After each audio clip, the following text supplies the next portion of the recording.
Praise the lord. ఎడారిలో సెలయేర్లు. November 25వ తేదీ.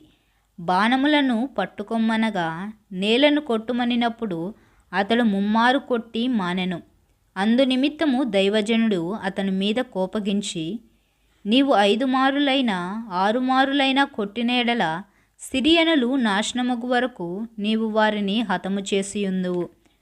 2వ రాజుల గ్రంథము 13వ అధ్యాయము 18, 19 వచనములు. ఈ మాటల్లోని సందేశం ఎంత సూటిగా కనిపిస్తున్నది. యెహోయాషు తాను చేయవలసిన పనిని 2వసారి 3వసారి కూడా చేసినందుకు మురిసిపోయి ఉండవచ్చు. అతని దృష్టిలో ఇది విశ్వాస కార్యమే. అయితే దేవుడు, దైవజనుడు అతను మధ్యలో ఆపినందుకు చాలా నిరుత్సాహపడ్డారు. అతనికి కొంత దొరికింది, చెప్పాలంటే చాలా దొరికింది. పరీక్షలో అతడు ఎంతవరకు నమ్మి ఆశించాడో అంతవరకు దొరికింది.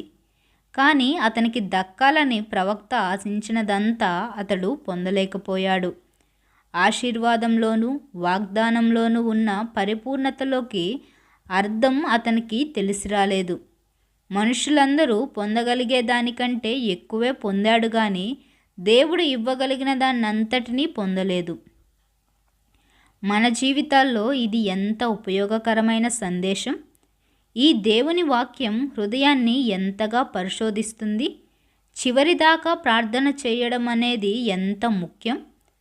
వాగ్దాన పరిపూర్ణతను, నమ్మిక గల ప్రార్థన వల్ల లభించే అన్ని దీవెనలను స్వంతం చేసుకుందాం. మనలో కార్యసాధకమైన తన శక్తి చొప్పున మనము అడుగు వాటన్నిటికంటేనూ ఊహించు వాటన్నిటికంటేనూ అత్యధికముగా చేయ శక్తిగల దేవునికి. ఎఫెసీయులకు రాసిన పత్రిక 3వ అధ్యాయము 20వ వచనము. పౌలు వ్రాసిన వాటిల్లో ఇంతకంటే నొక్కి వక్కానించిన మాటలు మరెక్కడా కనబడవు. ప్రతి మాటలోనూ అనంతమైన ప్రేమ, ప్రార్థించే మన పట్ల గొప్ప కార్యాలు చేయగల శక్తి ఇమిడి ఉన్నాయి.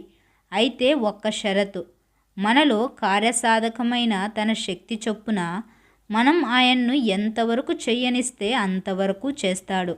మనలను రక్షించి తన రక్తంలో కడిగి తన ఆత్మ మూలంగా మనలను శక్తివంతుల్ని చేసి అనేకమైన శోధనలో కాపాడిన దేవుని శక్తి మన పక్షంగా అత్యవసర పరిస్థితుల్లో, అన్ని ఆపదల్లో పనిచేస్తుంది. Praise the lord.